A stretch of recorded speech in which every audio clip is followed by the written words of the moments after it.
વિદ્યાર્થી મિત્રો, આજથી આપણે એક નવા ચેપ્ટરની શરૂઆત કરીશું જેનું નામ છે રાસાયણિક બંધન, જેને ઇંગ્લિશમાં કહીશું કેમિકલ બોન્ડિંગ. અને આ ચેપ્ટર નીટ અને જેઈ માટે બહુ જ અગત્યનું ચેપ્ટર છે.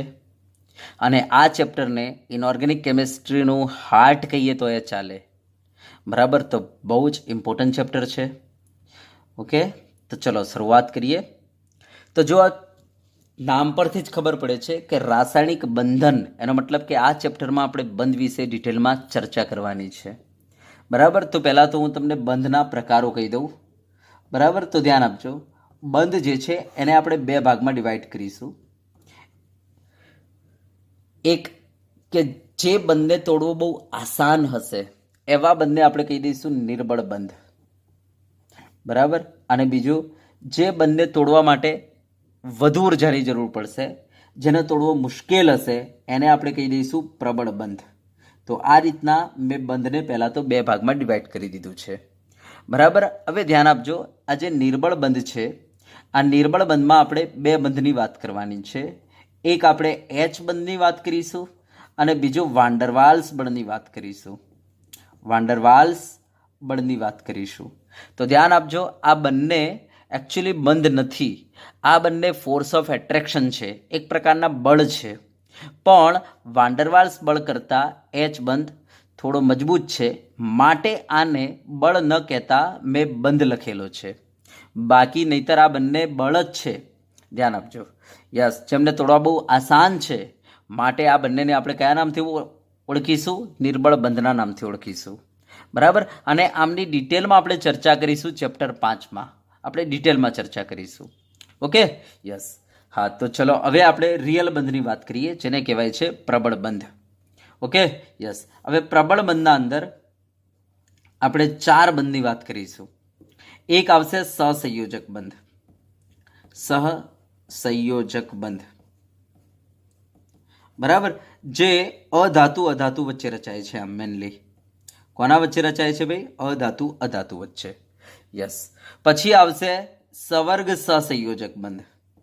સવર્ગ સહસંયોજક બંધ. આ એક પ્રકારનો સહસંયોજક જ બંધ છે, પણ બસ એક વિશિષ્ટ પ્રકારનો સહસંયોજક બંધ છે, માટે આપણે આનું નામે શું રાખેલું છે? સવર્ગ સહસંયોજક બંધ. તો ધ્યાન આપજો. અને આ જે છે અધાતુ અધાતુ કે પછી ઘણી વખતે ધાતુ અધાતુ વચ્ચે રચાય છે. બરાબર, આપણે ભણીશું એટલે ખબર પડશે. ચલો, પછી ત્રીજો આવશે આયનીય બંધ. આયનીય બંધ. યસ, આ ધાતુ અધાતુ વચ્ચે રચાય છે. આ ધાતુ અને અધાતુ વચ્ચે રચાય છે, આયનીય બંધ. અને એક આવશે ધાત્વિક બંધ. યસ, જે ધાતુ ધાતુ વચ્ચે રચાય છે.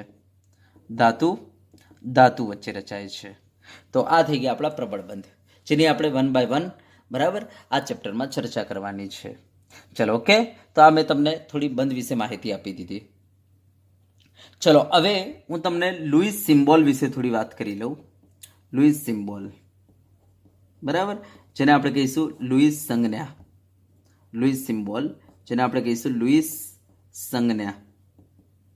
હવે ધ્યાન આપજો, જો કોઈ પણ તત્વની તમારે લુઈસ સંજ્ઞા દોરવી હોય તો તમારે શું કરવાનું રહેશે?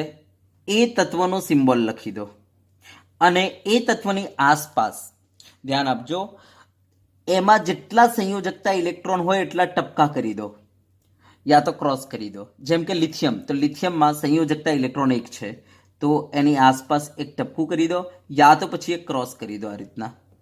બરાબર, તો આ થઈ ગયું લિથિયમનો લુઈસ સિમ્બોલ. તો ધ્યાન આપજો, લુઈસ સિમ્બોલ લખવા માટે આપણને સંયોજકતા ઇલેક્ટ્રોન ખબર હોવી જોઈએ, જેની વાત આપણે ચેપ્ટર નંબર 3માં કરી ચૂકેલા છીએ કે ભાઈ સમૂહ 1, સમૂહ 2, સમૂહ 13, સમૂહ 14, સમૂહ 15, સમૂહ 16, સમૂહ 17 અને સમૂહ 18. આમાં સમૂહ 1ના જેટલા પણ તત્વો છે બધામાં સંયોજકતા ઇલેક્ટ્રોન 1 છે. સમૂહ 2માં જેટલા પણ તત્વો છે સંયોજકતા ઇલેક્ટ્રોન 2 છે. સમૂહ 13માં જેટલા પણ તત્વો છે એના સંયોજકતા ઇલેક્ટ્રોન 3 છે. સમૂહ 14માં જેટલા પણ તત્વો છે એમાં સંયોજકતા ઇલેક્ટ્રોન 4 છે. સમૂહ 15માં જેટલા પણ તત્વો છે એના સંયોજકતા ઇલેક્ટ્રોન 5 છે. સમૂહ 16માં જેટલા પણ તત્વો છે એમાં સંયોજકતા ઇલેક્ટ્રોન 6 છે. સમૂહ 17માં જેટલા પણ તત્વો છે એમાં સંયોજકતા ઇલેક્ટ્રોન 7 છે. સમૂહ 18માં જેટલા પણ તત્વો છે એમાં સંયોજકતા ઇલેક્ટ્રોન 8 છે. તો આપણને આ સંયોજકતા ઇલેક્ટ્રોન ખબર હશે તો આપણે શું કરીશું, તત્વની સંજ્ઞા લખીશું અને જેટલા સંયોજકતા ઇલેક્ટ્રોન હશે એટલા ટપકા મૂકી દઈશું એટલે લૂઈસ સિમ્બોલ થઈ ગયો. સમજી ગયા. દાખલા તરીકે મારે બેરિલિયમનો લખવો છે તો બેરિલિયમ સમૂહ 2માં છે તો એમાં સંયોજકતા ઇલેક્ટ્રોન 2 છે તો આપણે આજુબાજુ 2 ટપકા મૂકી દઈશું અથવા 2 ક્રોસ મૂકી દો તો બેરિલિયમનો લૂઈસ સિમ્બોલ થઈ ગયો.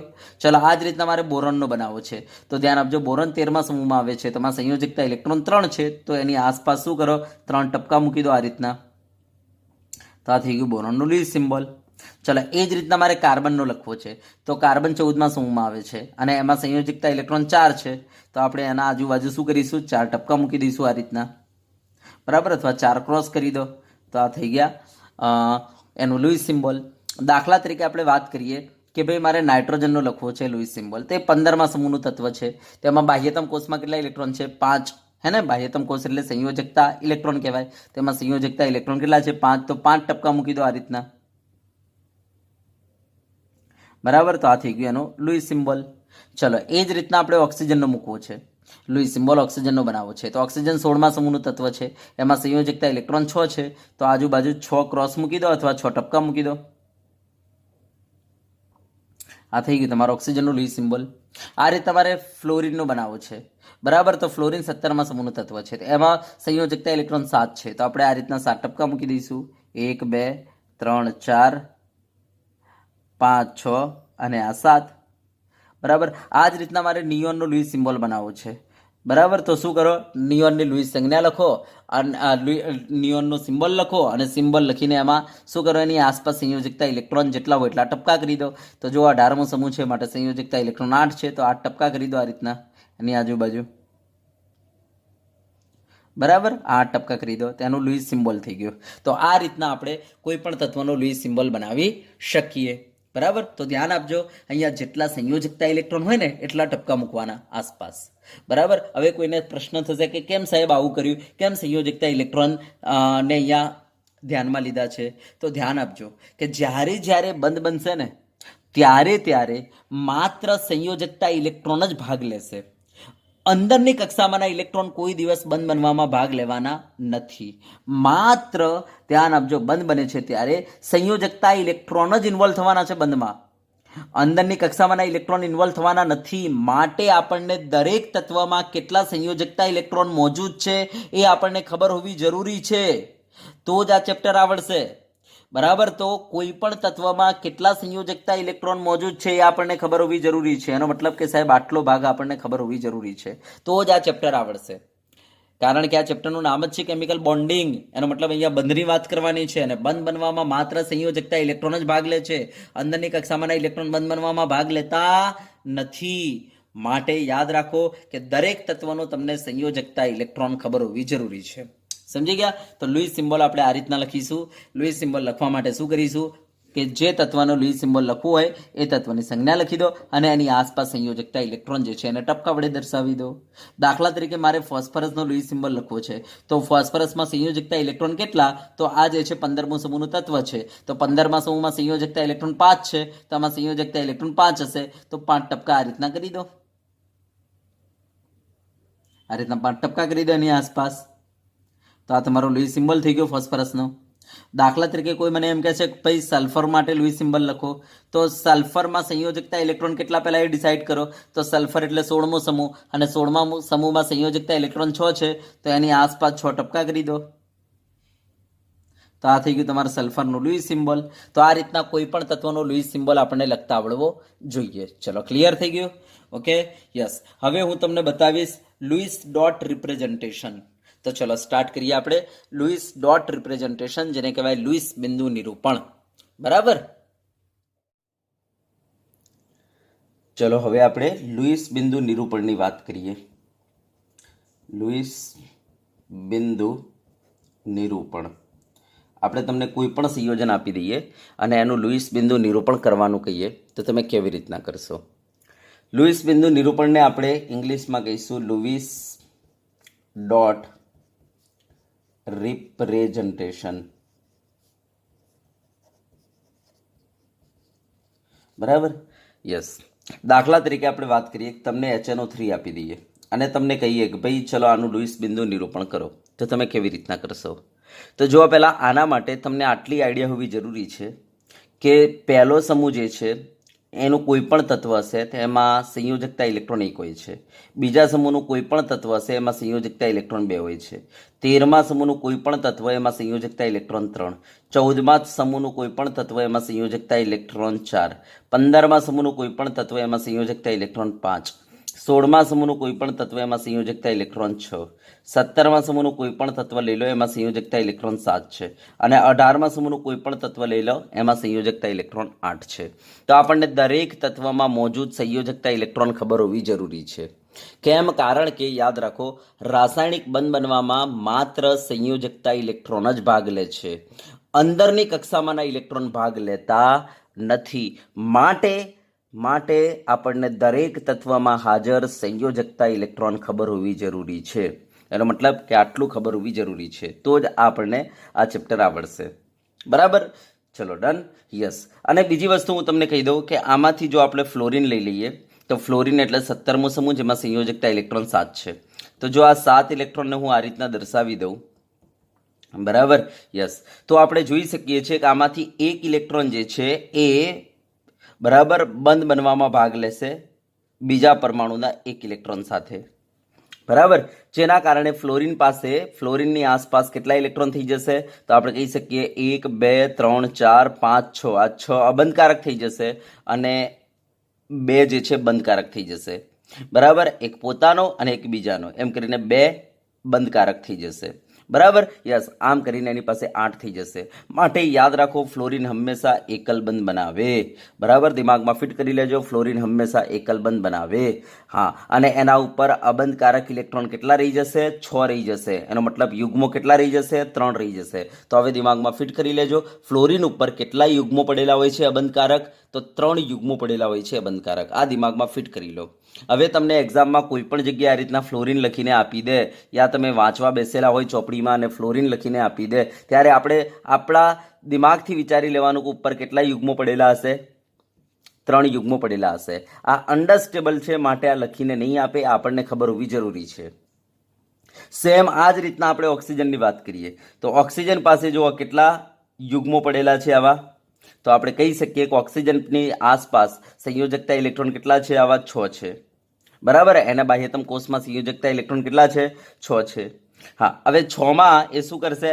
2 ઇલેક્ટ્રોન બીજા પરમાણુ સાથે આ રીતના બંધ બનાવવામાં વાપરશે, બરાબર? યસ. જેના કારણે ઓક્સિજન પાસે 8 ઇલેક્ટ્રોન થઈ જાય. કેવી રીતના? તો જો ઓક્સિજનની આસપાસ 8 થઈ ગયા, જો આ 1 2 3 4, આ 5 6 પોતાનો અને બીજાનો આ 7 8 થઈ ગયા ને 8 ઇલેક્ટ્રોન. યસ. તો દિમાગમાં ફિટ કરી લેજો, ઓક્સિજન હંમેશા ડબલ બોન્ડ બનાવે, બરાબર? યસ. ડબલ બોન્ડ બનાવવાથી એની પાસે 8 ઇલેક્ટ્રોન થઈ જાય છે, માટે ડબલ બોન્ડ જ બનાવે. હા, તો આપણે કહી શકીએ ઓક્સિજન ઉપર જો 1 2 3 4, આ 4 જે છે આપણા અબંધકારક ઇલેક્ટ્રોન કહેવાય, અને આ જે છે 1 2, બરાબર, અને આ 3 4, એમાંથી આ 4 આપણે કહી શકીએ બંધકારક ઇલેક્ટ્રોન કહેવાય ઓક્સિજનની આસપાસ. તો ઓક્સિજનની આસપાસ અબંધકારક ઇલેક્ટ્રોન 4 અને બંધકારક ઇલેક્ટ્રોન 4. ચલો ક્લિયર? યસ. તો ધ્યાન આપજો, જ્યારે ઓક્સિજન બંધ બનાવે ત્યારે આપણને ખબર હોવી જોઈએ એના ઉપર કેટલા બંધકારક ઇલેક્ટ્રોન પડેલા છે? 4 પડેલા છે, આપણને ખબર હોવી જોઈએ. એનો મતલબ યુગ્મો કેટલા પડેલા છે? 2 યુગ્મો પડેલા છે. તો જ્યારે તમને કોઈ પણ જગ્યાએ ડબલ બોન્ડ O આપી દે અને ઉપર ઇલેક્ટ્રોન લખી ના આપે, તો આપણે જાતે સમજવાના કે આના ઉપર કેટલા 4 ઇલેક્ટ્રોન આવા અબંધકારક પડેલા છે, એનો મતલબ 2 આવા યુગ્મો પડેલા છે.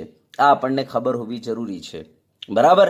હા, આ અન્ડરસ્ટેબલ થઈ જવું જોઈએ. હવે લખી નહીં આપે ઓક્સિજન ઉપર, તો આપણને ખબર હોવી જોઈએ કે એના ઉપર કેટલા યુગ્મો પડેલા છે? 2 યુગ્મો પડેલા છે અબંધકારક. આ જ રીતના આપણે નાઇટ્રોજનની વાત કરીએ તો જો આ નાઇટ્રોજનની સંયોજકતા કક્ષામાં આવા 5 ઇલેક્ટ્રોન છે, કારણ કે 15મો સમૂહ છે નાઇટ્રોજન. હા, હવે આ શું કરશે? પોતાના 3 ઇલેક્ટ્રોન જે છે બંધ બનવામાં, મીન્સ બીજાની સાથે બંધ બનવામાં વાપરશે, બરાબર? જેના કારણે એની આસપાસ 8 ઇલેક્ટ્રોન થઈ જાય. કેવી રીતના? 1 2 3 4 5, આ પોતાના અને આ બીજાના 6 7 ને 8 થઈ ગયા ને એની આસપાસ 8 ઇલેક્ટ્રોન. તો 8 ઇલેક્ટ્રોન કરવા માટે આ ટ્રિપલ બંધ બનાવશે. તો ધ્યાન આપજો, હવે નાઇટ્રોજન હંમેશા 3 બંધ બનાવે, દિમાગમાં ફિટ કરી લેજો. બરાબર. નાઇટ્રોજન હંમેશા કેટલા બંધ બનાવે ભાઈ? 3 બંધ બનાવે. દિમાગમાં ફિટ કરી લેજો. અને એની ઉપર કેટલા અબંધકારક ઇલેક્ટ્રોન હશે? તો કહી દો કે એની ઉપર 2 અબંધકારક ઇલેક્ટ્રોન હશે. એનો મતલબ યુગ્મ 1 હશે. આ આપણને ખબર હોવી જોઈએ.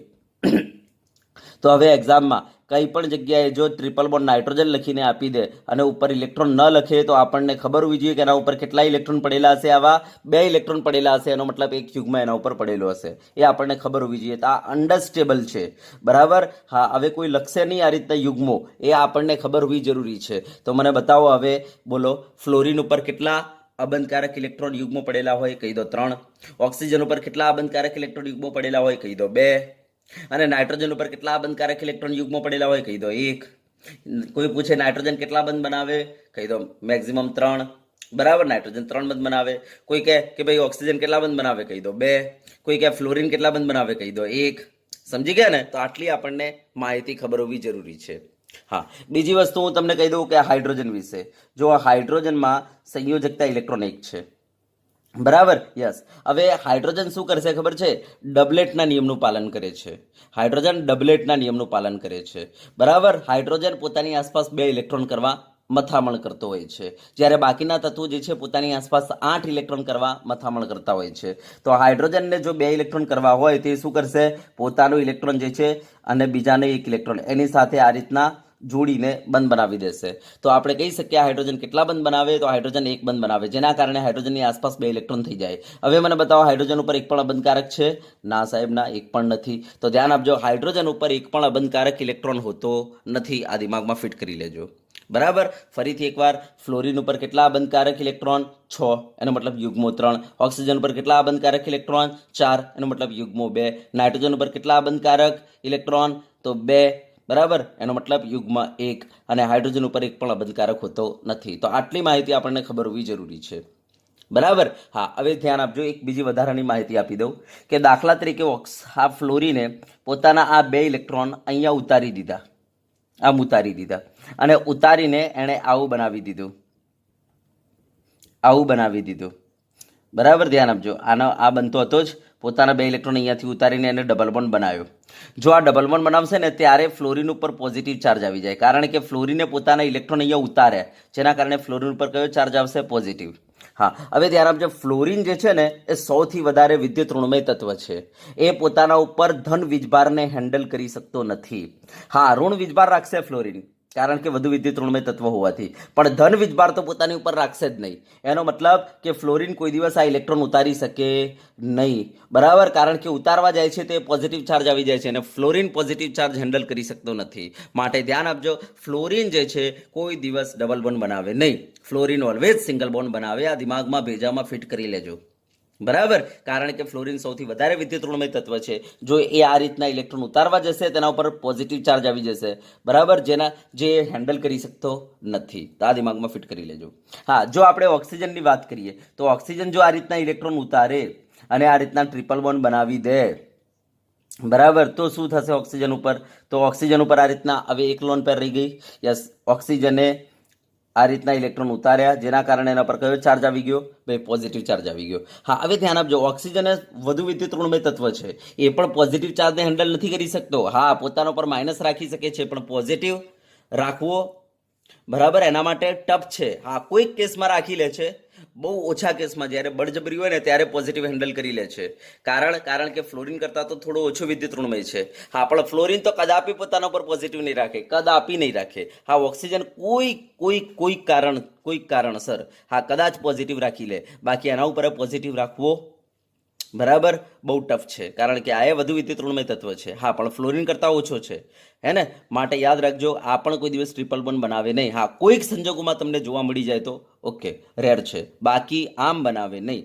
ચલો, સમજી ગયા? કારણ કે જો એનો ટ્રિપલ બોન્ડ બનાવવો હોય તો ઉપર પોઝિટિવ ચાર્જ આવે, અને પોઝિટિવ ચાર્જ હેન્ડલ કરવો થોડું મુશ્કેલ હોય છે. એટલા માટે સેમ આપણે નાઇટ્રોજનની વાત કરીએ. જો નાઇટ્રોજન આ રીતના ઇલેક્ટ્રોન ઉતારીને જો 4 બંધ બનાવી દે આ રીતના, એ હું અહીંયા લખું છું, 4 બંધ બનાવી દે આ રીતના, તો નાઇટ્રોજન ઉપર કયો ચાર્જ આવી જશે? પોઝિટિવ. હવે ભાઈ નાઇટ્રોજનની વિદ્યુત ઋણતા ખૂબ જ વધારે છે. હા, પણ ઓક્સિજન કરતાં તો ઓછી છે, ફ્લોરિન અને ઓક્સિજન કરતાં. બરાબર, આમ વધારે તો છે જ, માટે નાઇટ્રોજન પોઝિટિવ ચાર્જ બરદાસ્ત કરી શકતો નથી. હા, પણ ફ્લોરિન અને ઓક્સિજન જેટલો તો નહીં જ. બરાબર, આમ બરદાસ્ત તો કરી લે છે, પણ ફ્લોરિન અને ઓક્સિજન તો બરદાસ્ત કરવા તૈયાર નથી, અને એમાં ફ્લોરિન તો બરદાસ્ત જ નથી કરી શકતો પોઝિટિવને. હા, માટે નાઇટ્રોજન કોઈક વખતે 4 બંધ બનાવી દેશે. બરાબર, યસ. તો આ દિમાગમાં ફિટ કરી લેજો કે ફ્લોરિન 1 બંધ બનાવે, ઓક્સિજન ડબલ બોન્ડ બનાવે, નાઇટ્રોજન ટ્રિપલ બોન્ડ બનાવે. હા, ફ્લોરિન ઉપર હંમેશા યાદ રાખો 6 ઇલેક્ટ્રોન એમને પડેલા હોય છે અબંધકારક. બરાબર, ઓક્સિજન ઉપર 4 અબંધકારક ઇલેક્ટ્રોન પડેલા હોય છે, અને નાઇટ્રોજન ઉપર 2 અબંધકારક ઇલેક્ટ્રોન પડેલા હોય છે. આ દિમાગમાં ફિટ હોવું જોઈએ. ચલો, ક્લિયર છે? યસ. તો આટલી માહિતી આપણને ખબર હોવી જરૂરી છે. તો આપોઆપ આપણને લુઈસ બિંદુ નિરૂપણ આવડી જશે. તો ચલો સ્ટાર્ટ કરું છું હું. પહેલા HNO3 છે. બરાબર, યસ. તો જુઓ, હવે લુઈસ બિંદુ નિરૂપણ કરતી વખતે તમારે શું કરવાનું રહેશે? આમાંથી H ને પહેલા દાબી દો. બરાબર, અને તમારી પાસે હવે N અને O છે. બરાબર, હા. હવે N અને O ના અંદર આપણે કહીશું ઓછો વિદ્યુત ઋણમય તત્વ કોણ છે? તો આપણે કહીશું નાઇટ્રોજન. તો નાઇટ્રોજનને વચ્ચે મૂકી દો. બરાબર, અને જે વધુ વિદ્યુત ઋણમય તત્વ જે ઓક્સિજન છે એને સરાઉન્ડમાં મૂકો.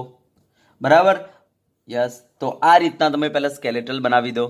બરાબર, ઓછો વિદ્યુત ઋણમય તત્વ વચ્ચે મૂકી દો, એનો મતલબ એને સેન્ટ્રલ એટમ બનાવો, અને જે વધુ વિદ્યુત ઋણમય તત્વ છે એને સરાઉન્ડ એટમ બનાવી દો. Okay, yes. અથવા એને બીજા શબ્દોમાં આમ કહીએ તો એ ચાલે. જેની સંખ્યા ઓછી છે એને વચ્ચે મૂકી દો, અને જેની સંખ્યા વધારે છે એને સરાઉન્ડમાં મૂકી દો, ચાલી જાય. ચલો, ક્લિયર? યસ. હા, હવે શું કરવાનું છે તમારે? આ જે H છે ને, આ H ને સરાઉન્ડ એટમની આસપાસ ગમે ત્યાં મૂકી દો. અહીંયા મૂકી દેશો તો એ ચાલશે, અહીંયા મૂકી દેશો તો એ ચાલશે, અહીંયા મૂકી દેશો તો એ ચાલશે. અને આ રીતના પહેલા તો તમારા અણુનું સ્કેલેટલ બનાવી દો.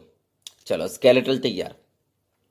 બરાબર, હા. હવે શું કરવાનું છે કે આ જે તમારા અણુ પાસે કેટલા સંયોજકતા ઇલેક્ટ્રોન છે એની ગણતરી કરી લો. તો ચલો, હું ગણતરી કરું છું, ધ્યાન આપજો. જો આમાં હાઇડ્રોજન તો 1 છે, અને એમાં સંયોજકતા ઇલેક્ટ્રોન 1 એટલે 1. પછી નાઇટ્રોજન આમાં 1 છે, અને એમાં સંયોજકતા ઇલેક્ટ્રોન 5 એટલે ટોટલ 5 બન્યા. અને ઓક્સિજન આમાં 3 છે, અને એમાં સંયોજકતા ઇલેક્ટ્રોન 6 હોય છે, એટલે 6 × 3 = 18. સંયોજકતા ઇલેક્ટ્રોન 18 બન્યા. ટોટલ ચેક કરી લો કેટલા સંયોજકતા ઇલેક્ટ્રોન થાય. તો આ 18 ને 1 19, 19 ને 5 24. તો 24 સંયોજકતા ઇલેક્ટ્રોન તમારી પાસે HNO3 માં મોજૂદ છે. આમાં 1, આમાં 5 અને આમાં 6, એટલે 6 × 3 = 18. બરાબર, 18 ને 1 19, 19 ને 5 24. હવે 24 માંથી ધ્યાન આપજો તમે કેટલા વાપરી નાખ્યા છે. તો જો તમે અહીંયા 1 બંધ બનાવી દીધો, અહીંયા 1 બંધ બનાવી દીધો, અહીંયા 1 બંધ બનાવી દીધો, અહીંયા 1 બંધ બનાવી દીધો. હવે એક વસ્તુ દિમાગમાં ફિટ કરી લો કે જ્યારે એકલ બંધ બને ને ત્યારે એમાં 2 ઇલેક્ટ્રોન સંકળાયેલા હોય. એક બંધમાં કેટલા ઇલેક્ટ્રોન હોય ભાઈ? 2 ઇલેક્ટ્રોન હોય. તો ધ્યાન આપજો, અહીંયા 2 ઇલેક્ટ્રોન હશે, અહીંયા 2 ઇલેક્ટ્રોન હશે, અહીંયા 2 ઇલેક્ટ્રોન હશે, અહીંયા 2 ઇલેક્ટ્રોન હશે. તો 24 માંથી તમે 2 4 6 8 ઇલેક્ટ્રોન તો ઓલરેડી વાપરી નાખેલા છે, કારણ કે તમે ઓલરેડી 4 બંધ મૂકી દીધેલા છે અહીંયા. એનો મતલબ 24 માંથી 8 ઇલેક્ટ્રોન તમે વાપરી નાખેલા છે. તો બોલો કેટલા ઇલેક્ટ્રોન રહી ગયા? તો આપણે કહીશું 16 ઇલેક્ટ્રોન રહી ગયા. તો આપણી પાસે અત્યારે 16 સંયોજકતા ઇલેક્ટ્રોન આમાં મૂકવાના છે, કારણ કે આપણી પાસે 16 રહી ગયેલા છે. બરાબર, ચલો. તો હવે 16 ઇલેક્ટ્રોન આપણે મૂકવાના છે. હવે ઇલેક્ટ્રોનને તમારે સરાઉન્ડિંગ એટમથી મૂકવાનું ચાલુ કરો. તો પહેલાં હાઇડ્રોજન. હવે ધ્યાન આપજો, હાઇડ્રોજન ડબલેટના નિયમનું પાલન કરે છે. એની આસપાસ ઓલરેડી જો 2 ઇલેક્ટ્રોન છે જ, હે ને? એનો મતલબ હાઇડ્રોજનમાં ડબલેટના નિયમનું પાલન થઈ ચૂકેલું છે, માટે હાઇડ્રોજન ઉપર પણ ઇલેક્ટ્રોન મૂકવાનો નહીં. હવે વાત આ ઓક્સિજનની છે. બરાબર, તો જુઓ આ ઓક્સિજનની આસપાસ કેટલા ઇલેક્ટ્રોન છે? તો અહીં આમાં 2, આમાં 2, એમ કરીને 2 ને 2 4 ઇલેક્ટ્રોન છે. આ ભાઈને હવે 4 ખૂટે છે, તો 16 માંથી 4 આને આપી દો. બરાબર, ઓકે. ચલો, એ જ રીતના હવે આ ઓક્સિજનને પૂછી લો. તો આ ઓક્સિજનની આસપાસ જો એક જ બંધ છે, એનો મતલબ 2 ઇલેક્ટ્રોન છે. યસ. તો એને અષ્ટકના નિયમનું પાલન કરાવવા માટે બીજા 6 ઇલેક્ટ્રોન ખૂટે છે. તો આ ઓક્સિજનને 6 ઇલેક્ટ્રોન ખૂટે છે. તો આ 16 માંથી 6 ઇલેક્ટ્રોન આ ઓક્સિજનને આપી દો, એટલે શું થઈ જાય? એની આજુબાજુ તમે 6 ઇલેક્ટ્રોન એ મૂકી દેશો, અને આ 2 ઇલેક્ટ્રોન એમ કરીને 8 ઇલેક્ટ્રોન થઈ જાય. ચલો, એ જ રીતના ઓક્સિજનને પૂછી લો. બરાબર, આ ઓક્સિજન પાસે પણ કેટલા ઇલેક્ટ્રોન છે? તો જો 1 બંધ છે, એનો મતલબ 2 ઇલેક્ટ્રોન છે. તો આને સંયોજકતા, આને આ અષ્ટકના નિયમનું પાલન કરાવવા માટે આ 6 ઇલેક્ટ્રોનની ખૂટ છે. તો એક કામ કરો, 16 માંથી 6 ઇલેક્ટ્રોન અહીંયા મૂકી દો. ચલો, હવે સેન્ટ્રલ એટમ પર આવો. સેન્ટ્રલ એટમ પર છેલ્લે આવવાનો. હવે જો સેન્ટ્રલ એટમને પૂછી લો, ભાઈ તારી પાસે કેટલા ઇલેક્ટ્રોન છે? તો કહે છે 2 4 6 છે. આને 2 ખૂટે છે, તો 16 માંથી 2 ઇલેક્ટ્રોન અહીંયા મૂકી દો. પરંતુ ધ્યાન આપજો, જો ઇલેક્ટ્રોન 16 માંથી વધ્યા હોય ને, અહીંયા મૂક્યા, અહીંયા મૂક્યા, અહીંયા મૂક્યા અને હજુ વધેલા છે તો આના ઉપર મૂકજો. હા, અને પૂરા જ થઈ ગયા હોય તો પછી સેન્ટર એટમ પર મૂકવાની કોઈ જરૂર નથી. સમજી ગયા? તો ચલો આ રીતના આપણે કરતા જઈએ. તો ચલો સ્ટાર્ટ કરીએ. 16 ઇલેક્ટ્રોન છે, 16 ઇલેક્ટ્રોનમાંથી મૂકતા જઈએ. આ હાઇડ્રોજન ઉપર તો કોઈ મૂકવાની જરૂર નથી. ચલો અહીંયા 4 આપણે મૂકી દીધા, બરાબર? યસ, 4. અહીંયા આપણે મૂકી દઈએ 6, એટલે આપણા 10 પૂરા થઈ ગયા 16 માંથી. યસ, અને અહીંયા આપણે કેટલા ખૂટે છે? 6 ખૂટે છે. જ્યાં 1 બંધ હોય ને ત્યાં 6 ખૂટે, અને જ્યાં 2 બંધ હોય ને ત્યાં 4 ખૂટે. તો જો 16 પૂરા થઈ ગયા. આ 16 હતા તો 4 અહીંયા મૂક્યા, 6 અહીંયા મૂક્યા એટલે 10 થયા, અને 6 અહીંયા મૂક્યા એટલે 16 થયા. એમ કરીને 16 પૂરા થઈ ગયા. હા, વધ્યા નથી. જો વધ્યા હોત તો આપણે નાઇટ્રોજન ઉપર મૂકતા. ચલો ક્લિયર છે આટલા સુધી? ડન. હા, હવે આપણે એક કામ કરીશું. દરેકને પૂછી લઈએ, દરેક પરમાણુને, કે ભાઈ તમારી અષ્ટક કમ્પ્લીટ થઈ છે કે નથી થઈ. તો જો આ હાઇડ્રોજનને પૂછી લેજો. તો હાઇડ્રોજન કહે છે ભાઈ મારી પાસે 2 છે. એનો મતલબ હાઇડ્રોજન ડબલેટના નિયમનું પાલન કરે. એનો મતલબ હાઇડ્રોજનની આસપાસ 2 છે. એનો મતલબ હાઇડ્રોજન સ્ટેબલ થઈ ચૂકેલો છે. ચાલો ઓક્સિજન પૂછી લો. ઓક્સિજન પાસે કેટલા છે? તો આ 2 ને 2 4, 4 ને 2 6 ને 2 8. તો ચલો ઓક્સિજન પાસે 8 થઈ ચૂકેલા છે. એનો મતલબ ઓક્સિજન એ સ્ટેબલ થઈ ચૂકેલો છે. જેની આસપાસ, બરાબર ધ્યાન આપજો, 8 ઇલેક્ટ્રોન થઈ જાય એ સ્ટેબલ થઈ જાય. હા, હાઇડ્રોજનના કેસમાં 2 ઇલેક્ટ્રોન થવા જોઈએ. બાકીના દરેક પરમાણુના કેસમાં 8 ઇલેક્ટ્રોન થવા જોઈએ. બરાબર? તો જુઓ ઓક્સિજનમાં 8 થઈ ચૂકેલા છે. ચલો અહીંયા આ ઓક્સિજનને પૂછી લો. બરાબર? તો આ ઓક્સિજનને પૂછી લો. જો એની આસપાસ કેટલા છે? 2 4 6 8. યસ, આ ઓક્સિજનની આસપાસ 8 થઈ ચૂકેલા છે.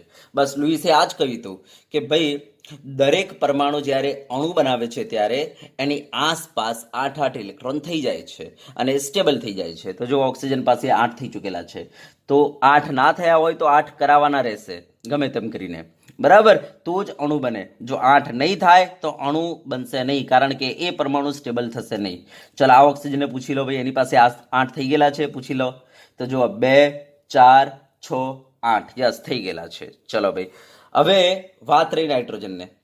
ચલો નાઇટ્રોજનને પૂછી લો ભાઈ તમારી પાસે કેટલા છે. તો નાઇટ્રોજન કહે છે જો ભાઈ 2 4 6 છે મારી પાસે. બરાબર? નાઇટ્રોજન કહે છે મારી પાસે, મારી આસપાસ 6 ઇલેક્ટ્રોન જ છે. હજુ મારે 2 ઇલેક્ટ્રોનની ખૂટ છે. તો ચલો ભાઈ આને ગમે તેમ કરીને 2 ઇલેક્ટ્રોન પૂરા કરાવો. કારણ કે દરેક પરમાણુ, ધ્યાન આપજો, દરેક પરમાણુ, કોઈ પણ અણુમાં મોજૂદ દરેક પરમાણુ પોતાની આસપાસ 8 ઇલેક્ટ્રોન કરીને જોડાય છે. બરાબર? હા, પોતાની આસપાસ 8 ઇલેક્ટ્રોન થઈ જાય એના માટે તો આ લોકો જોડાય છે. બરાબર? લુઈસ શું કહે છે કે ભાઈ પરમાણુઓ કેમ જોડાય છે, પરમાણુઓ કેમ બંધ બનાવે છે? કે છે પોતાની આસપાસ 8 ઇલેક્ટ્રોન કરવા માટે જોડાય છે, 8 ઇલેક્ટ્રોન બનાવવા માટે જોડાય છે, નિષ્ક્રિય વાયુ જેવું બનવા માટે જોડાય છે. યસ, આને જ લુઈસનો નિયમ કહેવાય છે. આ છે લુઈસ થિયરી. તો લુઈસ થિયરી કેમ શું કહે છે કે પરમાણુઓ એટલા માટે જોડાય છે કે પોતાની આસપાસ કેટલા થઈ જાય? 8 ઇલેક્ટ્રોન નિષ્ક્રિય વાયુ જેવા થઈ જાય. બરાબર? એટલે કે 8 ઇલેક્ટ્રોન થઈ જાય, એટલા માટે પરમાણુઓ જોડાય છે.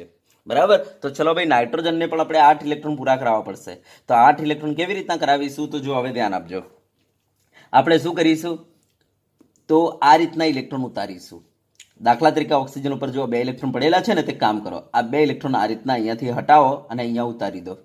2 ઇલેક્ટ્રોન ઉતારવા એનો મતલબ એક બંધ બનાવો. જો હું આમ કરીશ ને તો જો ઓક્સિજનને કોઈ એતરાજ નથી, કારણ કે ઓક્સિજનના 8 ઇલેક્ટ્રોન એમને કમ્પ્લીટ છે. જોઈ લેજો, 2 4 6 8 કમ્પ્લીટ છે. પણ નાઇટ્રોજનનું કામ થઈ ગયું જો આવું કરવાથી. જો નાઇટ્રોજનને કેટલા થઈ ગયા? તો 2 4 6 8 થઈ ગયા ને નાઇટ્રોજનને.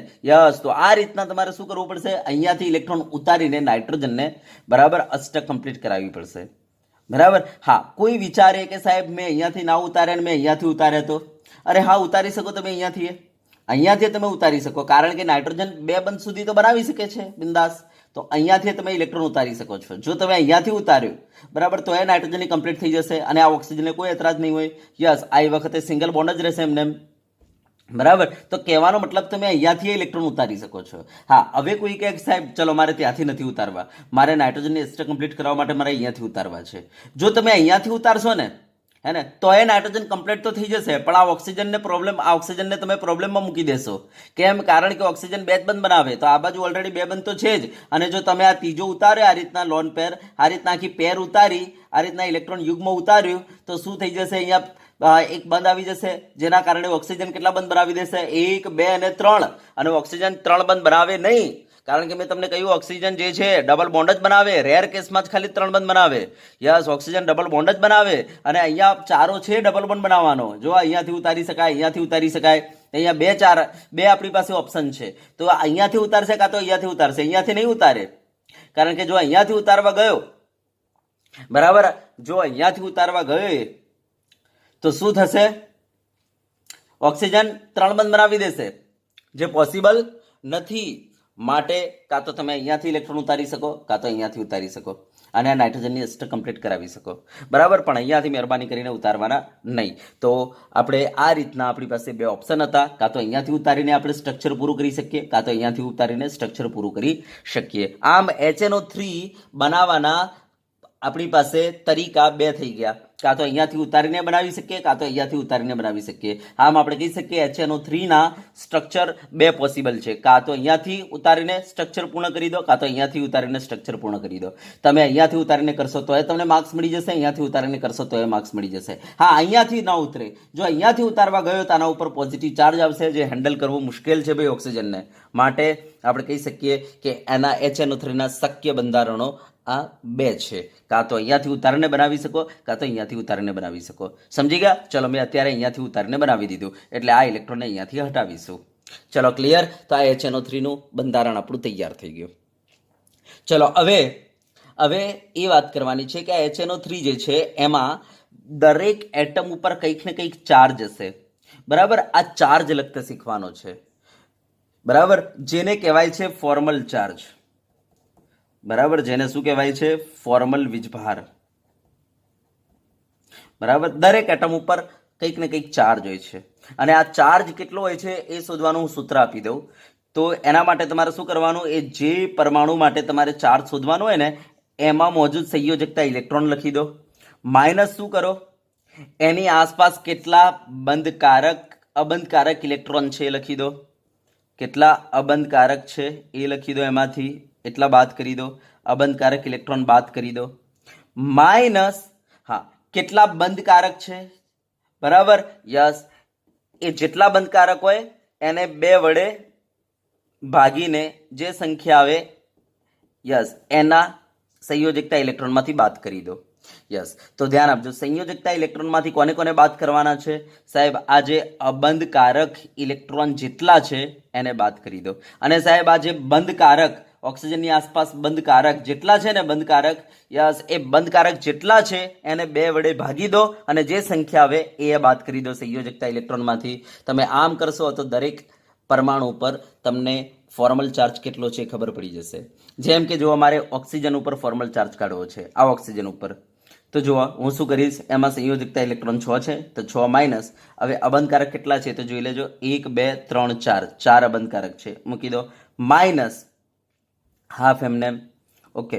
બંધકારક કેટલા છે ચેક કરો, તો જો બંધકારકમાં આ 2 અને આ 2 એમ કરીને 4 બંધકારક છે,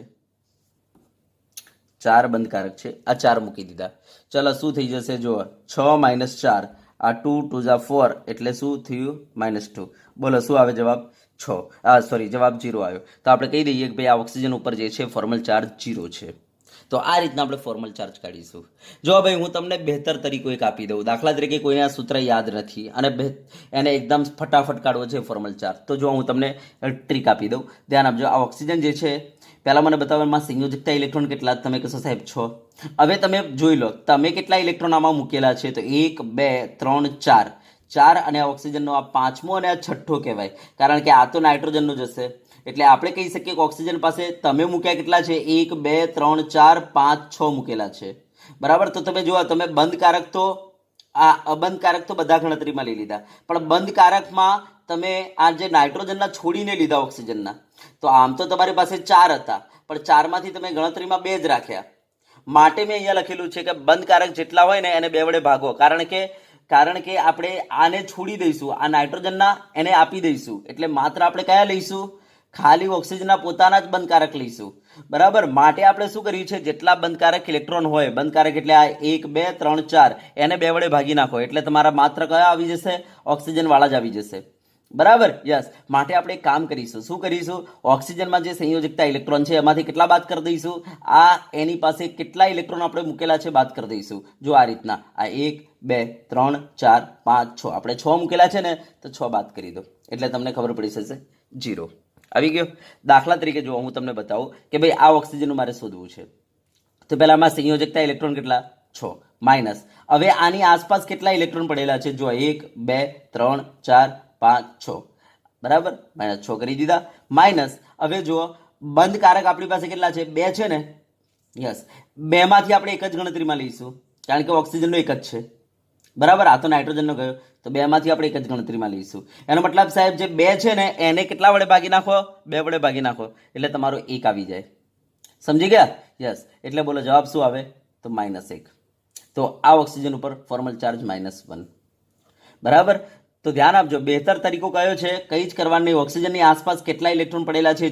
ચેક કરી લો 1 2 3 4 5 6 અને આ જે છે 7 કારણ કે આ તો નાઇટ્રોજનનો રહેશે તો 7 પડેલા છે એકચ્યુઅલી એની પાસે સંયોજકતા ઇલેક્ટ્રોન 6 છે અને એની પાસે તમે મૂક્યા 7 છે એનો મતલબ કેટલો ચાર્જ તો -1 ચાર્જ તો એના ઉપર -1 ચાર્જ બરાબર જેમ કે આ ઓક્સિજન ઉપર મારે ફોર્મલ ચાર્જ કાઢવો છે તો જુઓ આ ઓક્સિજનના અંદર પહેલા સંયોજકતા ઇલેક્ટ્રોન કેટલા તો 6 હવે એમાંથી તમે મૂક્યા કેટલા તો 1 2 3 4 મૂક્યા છે આ બાજુ એક પાંચમો મૂક્યો છે અને એક આ બાજુ છઠ્ઠો મૂક્યો છે તમે 6 મૂકેલા છે બરાબર હોય છે 6 અને તમે મૂકેલા છે 6 એનો મતલબ 6 - 6 કરો એટલે 0 હા કોઈ કહે સાહેબ આ નહીં ગણવાનો તો ના ગણાય કેમ ના ગણાય કારણ કે આપણું સૂત્ર શું છે તો આપણું સૂત્ર છે બંધકારક ઇલેક્ટ્રોન જેટલા હોય એને 2 વડે ભાગો તો બંધકારક કેટલા છે આપણી પાસે 2 છે એને 2 વડે ભાગો એટલે 1 થઈ જાય આ બંધકારક 2 છે 2 વડે ભાગો એટલે 1 થઈ જાય એનો મતલબ કે આપણે અહીંયા ઇલેક્ટ્રોનની જે ગણતરી કરવાની છે એ માત્ર બંધવાળામાં જે ઓક્સિજનના છે એ જ ગણવાના યસ આ ઇલેક્ટ્રોન તો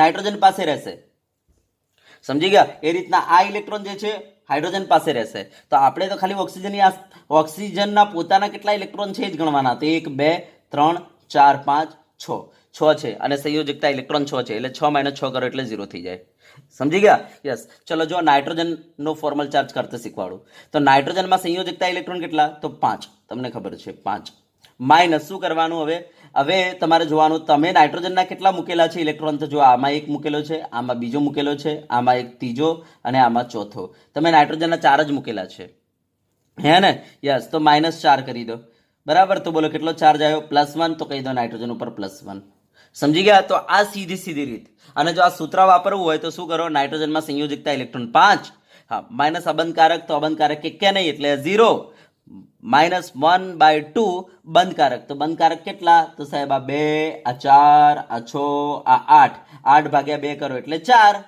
એટલે આવી ગયો ને જો 4 8 ભાગ્યા 2 કરો એટલે 4 આવી ગયો ને 4 એટલે +1 બરાબર તો તમે આ સૂત્ર વાપરી શકો અથવા સૂત્ર ના વાપરવું હોય તો મારી સીધી ટ્રીક કઈ ટ્રીક છે તો જુઓ મારે નાઇટ્રોજનમાં સંયોજકતા ઇલેક્ટ્રોન 5 છે હવે આપણે મૂક્યા કેટલા છે આમાં 1 2 3 અને 4 મૂકેલા છે બરાબર યસ હા આ બંધના અંદર આ એક જ ગણવાનો આ નહીં ગણવાનો કારણ કે એ તો આપણે ઓક્સિજનમાં ગણેલો છે તો આપણે આ જ ગણવાનો તો આ 1 એ રીતે આ બંધમાં આ જ ગણવાનો પેલો નહીં ગણવાનો કારણ કે તો ઓક્સિજનને આપેલો છે તો 2 આ 3 અને આ 4 તો તમે મૂકેલા છે 4 હોય છે 5 પણ તમે મૂકેલા છે 4 હોય છે 5 ઇલેક્ટ્રોન પણ તમે મૂકેલા છે 4 બરાબર સંયોજકતા ઇલેક્ટ્રોન હોય છે 5 પણ તમે મૂકેલા છે 4 એટલે તમારા સંયોજકતા ઇલેક્ટ્રોન માઇનસ તમે મૂકેલા જે ઇલેક્ટ્રોન છે એમાંથી બાદ કરો એટલે તમારો ચાર્જ આવી જશે યસ તો આપણે કહી શકીએ નાઇટ્રોજન ઉપર +1 ચાર્જ છે તો આ રીતના આપણે ફોર્મલ ચાર્જ કાઢી શકીએ બરાબર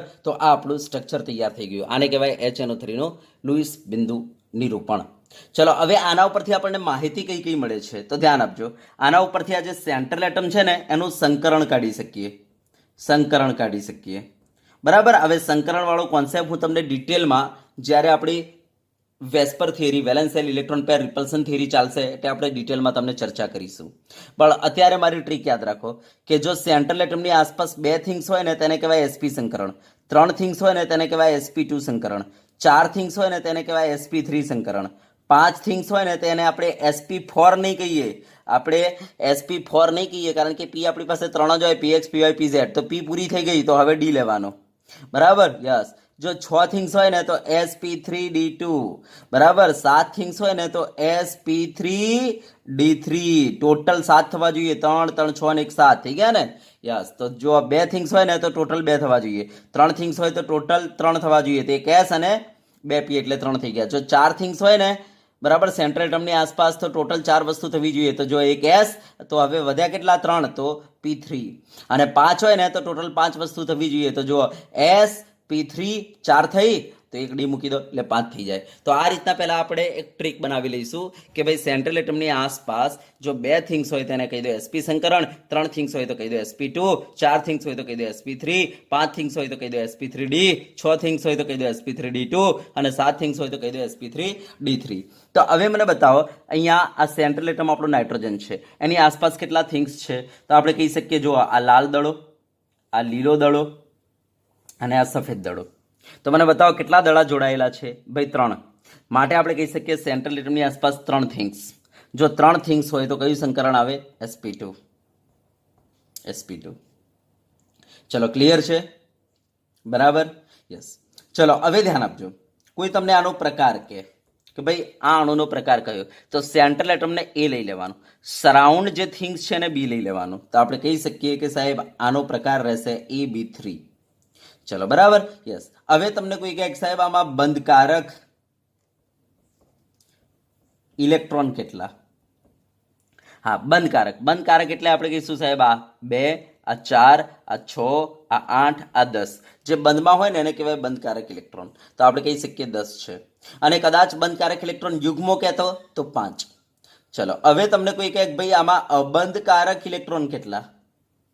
અબંધકારક ઇલેક્ટ્રોન કેટલા?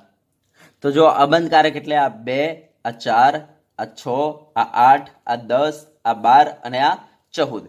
તો આમાં અબંધકારક કેટલા? 14. તો ધ્યાન આપજો, અબંધકારક ઇલેક્ટ્રોન 14. અને તમને કોઈ એમ કે અબંધકારક ઇલેક્ટ્રોન યુગ્મો, તો યુગ્મો કહેતો 7. સમજી ગયા? હા, હવે ધ્યાન આપજો, બંધકારક ઇલેક્ટ્રોન ને અબંધકારક ઇલેક્ટ્રોન આ બંનેનો સરવાળો કરો તો 14 + 10 કેટલા થાય? 24. તો જો તમારા જે સંયોજકતા ઇલેક્ટ્રોન 24 હતા એ આવી ગયા. સમજી ગયા? Okay, yes. હા, હવે કોઈ તમને કહે ભાઈ આના શક્ય સસ્પંદન સૂત્રો કેટલા?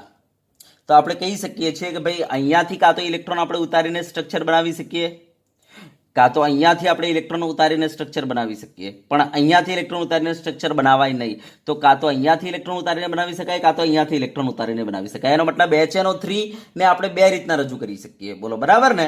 યસ, એના 2 સૂત્રો શક્ય છે. બરાબર ને? યસ, એને કહેવાય સસ્પંદન સૂત્રો. તો આપણે કહી શકીએ HNO3 ના સસ્પંદન સૂત્રો કેટલા? ભાઈ 2. તો આટલી આપણને લુઈસ બિંદુ ઉપર નિરૂપણ પરથી માહિતી મળી શકે છે. ચાલો હવે આ જ રીતના આપણે એક બીજા અણુની પ્રેક્ટિસ કરીએ. બરાબર, H2SO4 ની આપણે પ્રેક્ટિસ કરીએ. તો ચલો જુઓ, H2SO4 તમને ક્યાંક ભાઈ આનું લુઈસ બિંદુ નિરૂપણ કરો. તો શું કરવાનું? પહેલા હાઇડ્રોજનને દાબી દેજો. શું વધ્યું? સલ્ફર અને ઓક્સિજન. ચલો આનું સ્કેલેટલ બનાવી દો. તો સલ્ફર વચ્ચે મૂકી દો, કારણ કે એની વિદ્યુત ઋણતા ઓછી છે અને ઓક્સિજનની વિદ્યુત ઋણતા વધારે છે, તો એને આજુબાજુ મૂકો સરાઉન્ડમાં. ચલો મૂકી દીધો. યસ, અથવા એને આમ સમજીએ તો એ ચાલે કે ભાઈ જેની સંખ્યા ઓછી છે એને વચ્ચે મૂકો, જેની સંખ્યા વધારે છે એને આજુબાજુ મૂકી દો. ચલો હવે હાઇડ્રોજનને ક્યાં મૂકીશું? તો સરાઉન્ડ એટમ પર ગમે ત્યાં હાઇડ્રોજનને જ્યાં ઈચ્છા હોય ત્યાં મૂકી દો. ચલો મૂકી દીધો. તો આ બની ગયું આપણું સ્કેલેટલ, આ બની ગયું આપણું હાડપિંજર. ચલો હવે H2SO4 માં કેટલા સંયોજકતા ઇલેક્ટ્રોન છે એની ગણતરી કરો. તો જો ભાઈ આમાં હાઇડ્રોજન 2 છે અને એમાં સંયોજકતા ઇલેક્ટ્રોન 1 એટલે 2. ચલો પછી આમાં સલ્ફર 1 છે અને એમાં સંયોજકતા ઇલેક્ટ્રોન 6, કારણ કે સલ્ફર એટલે 16મો સમૂહ. બરાબર, માટે એમાં સંયોજકતા ઇલેક્ટ્રોન 6 એટલે આપણે કહી શકીએ 6 એકા 6. ચલો ઓક્સિજન જે છે આમાં 4 છે. હવે આ 16મો સમૂહ છે માટે સંયોજકતા ઇલેક્ટ્રોન 6 છે એટલે 6 ચોક 24. ચલો ટોટલ મિલાવો, 24 ને 36 ને 2 32. તો H2SO4 માં સંયોજકતા ઇલેક્ટ્રોનની સંખ્યા 32 છે. 32 માં ઓલરેડી તમે કેટલા વાપરી નાખ્યા છે? તો 2, 4, 6, 8, 10, 12. તમે 12 વાપરી નાખેલા છે. તો રહી કેટલા ગયા? ભાઈ 20 રહી ગયા. તો H2SO4 માં સંયોજકતા ઇલેક્ટ્રોન કેટલા વધ્યા? હવે 20 વધ્યા. હવે 20 ઇલેક્ટ્રોનને આપણે ગોઠવવાના છે. તો ચલો જો હાઇડ્રોજન ઉપર મુકાય? ના મુકાય. કેમ? કારણ કે હાઇડ્રોજન ડબલેટનું નિયમનું પાલન કરે છે અને ઓલરેડી 2 છે એની પાસે. હાઇડ્રોજન પાસે ઓલરેડી 2 છે, તો આપણે હાઇડ્રોજન ઉપર મૂકવાની જરૂર નથી. ચલો ઓક્સિજન ઉપર મુકાય? તો ઓક્સિજનને પૂછી લેજો. જુઓ 2 ને 2 4 એમ કરીને અત્યારે 4 જ છે. તો યસ, તો આના ઉપર 4 મૂકી દઈએ એટલે આના 8 પૂરા થઈ જાય. તો 20માંથી અહીંયા 4 આપી દો. એ જ રીતના 20માંથી આના ઉપર 4 આપી દો, કારણ કે એણે 2 બંધ બનાવ્યા છે. 2 બંધનો મતલબ છે 4, એટલે કે એને 4 ખૂટે છે. તો આ રીતના બીજા 4 ઇલેક્ટ્રોન મૂકી દો. તો 20માંથી અહીંયા 4 મૂકો, 20માંથી અહીંયા 4 મૂકો, એમ કરીને 8 પૂરા થઈ ગયા. યસ. હવે આપણે આ ઓક્સિજન ઉપર જઈએ. ચલો, આ ઓક્સિજનની આસપાસ કેટલા ઇલેક્ટ્રોન પડેલા છે? તો જો એણે એકલ બંધ બનાવેલું છે, એકલ બંધનો મતલબ 2 ઇલેક્ટ્રોન. તો હવે એની પાસે કેટલા ખૂટે છે? હજુ 6 ખૂટે છે. તો ચલો 6 મૂકી દો પેલા 20માંથી. યસ. તો 20માંથી અહીંયા 6 મૂકી દીધા. તો અહીંયા 4, 4 અને અહીંયા 6, એમ કરીને કેટલા થઈ ગયા? તો 14 ઇલેક્ટ્રોન આપણા પૂરા થઈ ગયા.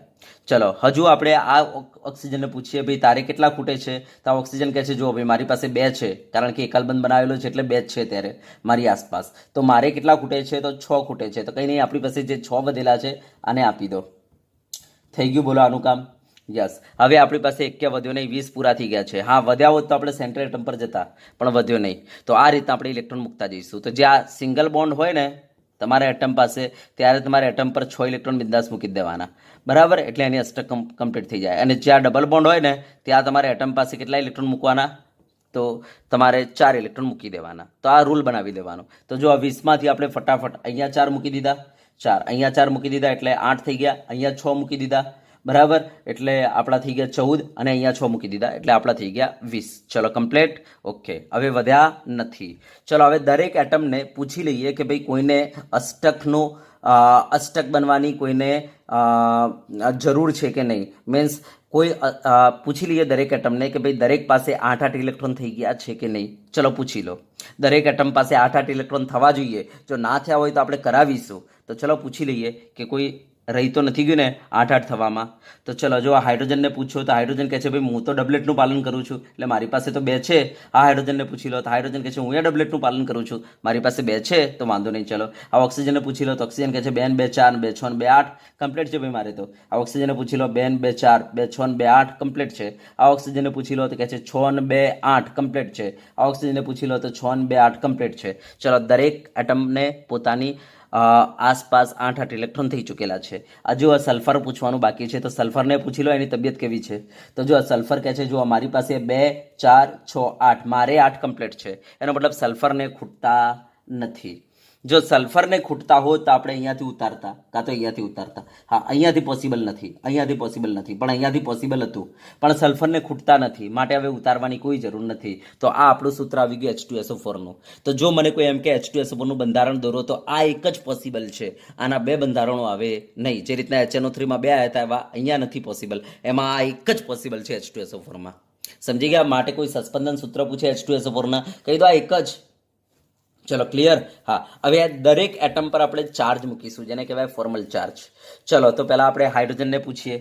તો હાઇડ્રોજન કહે છે જો ભાઈ મારી પાસે સંયોજકતા ઇલેક્ટ્રોન 1 હોય છે, બરાબર? મારી પાસે સંયોજકતા ઇલેક્ટ્રોન 1 હોય છે, અને તમે અહીંયા કેટલા મૂકેલા છે? તો તમે 1 જ વાપરેલો છે, કારણ કે આ ઇલેક્ટ્રોન તો કોનો હશે? પેલા ઓક્સિજનનો, એટલે તમે મૂકેલો છે 1, એટલે 1 - 1 એટલે 0. તો આ હાઇડ્રોજન ઉપર સંયોજકતા ઇલેક્ટ્રોન 0 છે. આ હાઇડ્રોજનને પૂછ લેજો ભાઈ કેટલો સંયોજકતા ઇલેક્ટ્રોન, આના ઉપર કેટલો ચાર્જ રહેશે? તો જો હાઇડ્રોજનનો સંયોજકતા ઇલેક્ટ્રોન 1, અને તમે મૂકેલા છે 1 ઇલેક્ટ્રોન, એટલે 1 - 1 એમ કરીને 0. એનો મતલબ આ હાઇડ્રોજન ઉપર કોઈ વીજભાર આવે નહીં. તો હવે રૂલ બનાવી લો કે ભાઈ સિંગલ બોન્ડ હાઇડ્રોજન ઉપર કોઈ વીજભાર હોય નહીં, બરાબર? ચલો, હવે આ ઓક્સિજનને પૂછી લેજો. તો આ ઓક્સિજન કહે છે જો ભાઈ મારી પાસે સંયોજકતા ઇલેક્ટ્રોન 6 હોય છે. 6માંથી તમે કેટલા મૂક્યા? તો 1 2 3 4 4 મૂક્યા, અહીંયા 1 મૂક્યો 5. હા, આ ના ગણાય, તો હાઇડ્રોજનનો છે. તો આ 5, અને અહીંયા 1 મૂક્યો 6, બરાબર? યસ. આ ના ગણાય કારણ કે તો સલ્ફરને આપેલો છે, સલ્ફરનો પોતાનો છે. તો આપણે કહી શકીએ કે એની સંયોજકતા ઇલેક્ટ્રોન 6 હોવા જોઈએ, અને તમે મૂક્યા કેટલા છે? 1 2 3 4 5 અને 6 જ મૂક્યા છે. તો 6 - 6 કરો, બોલો શું આવે જવાબ? 0. તો કહી દો આ ઓક્સિજન પર ફોર્મલ ચાર્જ કેટલો રહેશે? 0 રહેશે. સમજી ગયા? યસ. તો હવે દિમાગમાં ફિટ કરી લો કે ઓક્સિજન જ્યારે આ રીતના ડબલ બોન્ડથી જોડાયેલો હોય ને, અને એના ઉપર આ રીતના 4 આવા ઇલેક્ટ્રોન પડેલા હોય ત્યારે એનો ફોર્મલ ચાર્જ 0. આ દિમાગમાં ફિટ કરી લો, બરાબર? યસ, આ દિમાગમાં ફિટ કરી લો. તો ચલો, હવે આ ઓક્સિજનનો કેટલો આવશે? તો આ ઓક્સિજનનો 0 જ આવશે. કેમ? કારણ કે એમાં સંયોજકતા ઇલેક્ટ્રોન 6, અને એની આસપાસ 1, મીન્સ એને આપણે મૂક્યા કેટલા છે? એમાં 1 2 3 4, એક આ બાજુ મૂકે છે 5, અને એક આ બાજુ મૂકે છે 6, એટલે 6 મૂકેલા છે. 6 સંયોજકતા છે, મૂક્યા 6 જ છે, એટલે 0 થઈ ગયો. ચલો, હવે આ ઓક્સિજનને પૂછી લો. તો જુઓ ભાઈ, આ ઓક્સિજનમાં મને બતાવો સંયોજકતા ઇલેક્ટ્રોન કેટલા, તો તમે કહેશો 6. અને તમે મૂક્યા કેટલા છે, તો જુઓ 1 2 3 4 5 6, 6 અને 1 7, એમ કરીને તમે 7 મૂકેલા છે. બરાબર, સંયોજકતા છે 6 પણ તમે મૂક્યા છે 7. એનો મતલબ 1 -1 તમે વધારે મૂકેલો છે. એનો મતલબ કે આ ઓક્સિજન ઉપર -1 ચાર્જ આવશે ફોર્મલ. યસ, સમજી ગયા. આ ઇલેક્ટ્રોન આપણે ના લઈ શકીએ. કેમ ના લઈ શકીએ? કારણ કે એ તો સલ્ફરનો છે ને, એટલા માટે. તો હોય છે સંયોજકતા ઇલેક્ટ્રોન 6, પણ તમે મૂક્યા છે 2 4 6 અને 1 7, માટે 6 - 7 કરો એટલે -1, તો એનો ફોર્મલ ચાર્જ. તો હવે રૂલ બનાવી લો કે જ્યારે સિંગલ બોન્ડ ઓક્સિજન હોય અને એના પર આ રીતના 3 આવી પેરો પડેલી હોય, ત્યારે સમજી જવાનું કે એના પર ફોર્મલ ચાર્જ -1 હોય છે. હવે રૂલ બનાવી લો. બરાબર, તો ચલો હવે મને બતાવો આ ઓક્સિજન પર કેટલું આવશે, તો તમે કહેશો સાહેબ -1 આવશે. કેમ -1 આવશે? કારણ કે આ સાહેબ મેં તમને કહ્યું એ પ્રમાણે સિંગલ બોન્ડ O હોય તો -1, સિંગલ બોન્ડ O છે એટલે -1. સમજી ગયા? તો આ રીતના આપણે ફોર્મલ ચાર્જ કાઢી લઈશું. ચલો હવે સલ્ફરનો કાઢજો. તો સલ્ફરમાં આપણે કહીશું સંયોજકતા ઇલેક્ટ્રોન 6 માઇનસ, હવે એની આસપાસ કેટલા, મીન્સ તમે મૂક્યા કેટલા છે, તો જુઓ, એક તમે અહીંયા મૂક્યો છે સલ્ફરનો, એક અહીંયા મૂક્યો છે 2, એક અહીંયા મૂક્યો છે 3 અને એક અહીંયા મૂક્યો છે 4. તો તમે મૂક્યા છે 4, સંયોજકતા છે 6 પણ તમે મૂક્યા છે 4. એનો મતલબ ભાઈ +2 વીજભાર આના ઉપર આવશે. તો સલ્ફર ઉપર કેટલો વીજભાર આવશે? +2. એનો મતલબ +1 +1. સમજી ગયા વાતને? બોલો, આવડે? યસ. તો આ H2SO4 નું લૂઇસ સ્ટ્રક્ચર થઈ ગયું ફોર્મલ ચાર્જ સાથે. ચલો હવે આના ઉપરથી આપણે માહિતી કઈ મળશે? તો પહેલા તો આપણને માહિતી મળશે સંકરણની, કે સાહેબ સેન્ટ્રલ એટમનું સંકરણ શું છે ખબર પડી શકશે.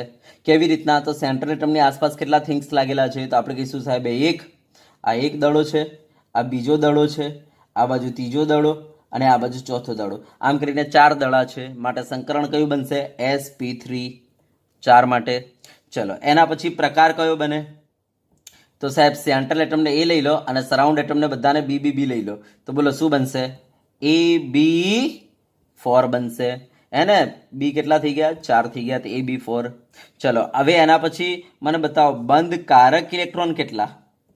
બંધકારક ઇલેક્ટ્રોન, તો તમે કહેશો સાહેબ જો બંધકારક ઇલેક્ટ્રોન કેટલા છે? તો 2 છે, 4 છે, 6 છે, 8 છે. 8 10 10 ને 2 12. તો આમાં 12 જે છે બંધકારક છે. બરાબર. ચલો અબંધકારક કેટલા?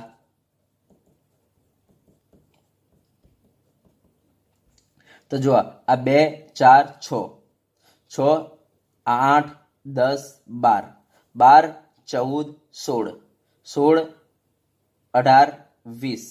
તો 20 જે છે અબંધકારક છે. ટોટલ મિલાવો 20 ને 12 32. તો 32 સંયોજકતા ઇલેક્ટ્રોન થવા જોઈએ. ચલો બરાબર. કદાચ તમને બંધકારક ઇલેક્ટ્રોન યુગમાં પૂછ્યું હોત તો 6 અને અબંધકારક ઇલેક્ટ્રોન યુગમાં પૂછ્યું હોત તો 10. હા, ઘણી વખત તમને એમ પૂછે કે આ જે સલ્ફર છે ને, જે સેન્ટ્રલ એટમ, એની આસપાસ કેટલા અબંધકારક? એની આસપાસ એટલે કે સલ્ફરના ઉપર અબંધકારક કેટલા? તો જુઓ ભાઈ, સલ્ફર ઉપર એક પણ અબંધકારક નથી. હા, તમને એમ કે સલ્ફરની આસપાસ, સેન્ટ્રલ એટમની આસપાસ તમને એમ કે ભાઈ બંધકારક કેટલા? તો જુઓ બંધકારક આ 2 આ 4 આ 6 આ 8. તો 8 જ લેવાના. આ જે દૂર છે નહીં લેવાના. જો એમ કહી દે ને કે ભાઈ સેન્ટ્રલ એટમની આસપાસ, મધ્યસ્થ પરમાણુની આસપાસ, તો ખાલી આ 2 4 6 8 લેવાના. સમજી ગયા? યસ. તો આ વસ્તુ ધ્યાન આપજો. ચલો ક્લિયર? હા, હવે સસ્પંદન સૂત્રો પૂછે તો ભાઈ સસ્પંદન સૂત્રો તો એક જ પોસિબલ છે, આ જ H2SO4 નું. તો આ થઈ ગયું H2SO4 નું લૂઇસ બંધારણ, લૂઇસ બિંદુ નિરૂપણ. ચલો આવડે? ઓકે. ચલો હવે નેક્સ્ટ પ્રેક્ટિસ કરાવીએ આપણે. બરાબર. હવે સ્પીડ ધીરે ધીરે વધવી જોઈએ. ચલો HClO4. ચલો ફટાફટ પહેલા સ્કેલેટલ બનાવો. Cl વચ્ચે આજુબાજુ O મૂકી દીધો. યસ. જેની વિદ્યુત ઋણતા ઓછી છે વચ્ચે જેની વિદ્યુત ઋણતા વધારે છે આજુબાજુ. અને હાઇડ્રોજનને કોઈ એક એટમ પર મૂકી દો, સરાઉન્ડ એટમ પર. હવે ચલો સંયોજકતા ઇલેક્ટ્રોન કાઢી લો. બોલો Cl 1 છે, સંયોજકતા ઇલેક્ટ્રોન 7 એટલે 7 આ. પછી હાઇડ્રોજન 1 છે, એમાં સંયોજકતા ઇલેક્ટ્રોન 1 એટલે 1 આ. અને ઓક્સિજન કેટલા છે? 6 છે, 4 છે, સંયોજકતા ઇલેક્ટ્રોન 6 એટલે 6 ચોક 24. બરાબર. ચલો ટોટલ મિલાવો કેટલા થયા?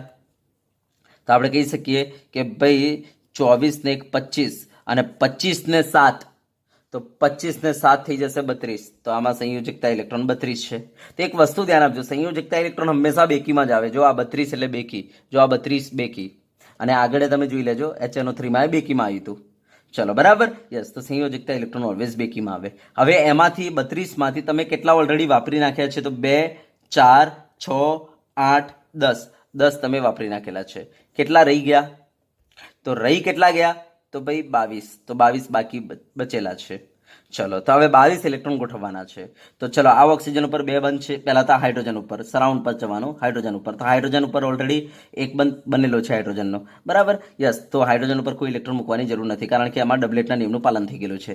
ઓક્સિજનને પૂછી લો તો 2 બંધ બનેલા છે, તો 2 ખૂટે છે. તો 1, 2, 3, 4, બરાબર. આ ઓક્સિજનને 1 બંધ બનેલો છે, 6 ખૂટે છે. તો આ 4 પૂરા ને, તો આ 5, 6, 7, 8, 9, 10 થઈ ગયા ને 6.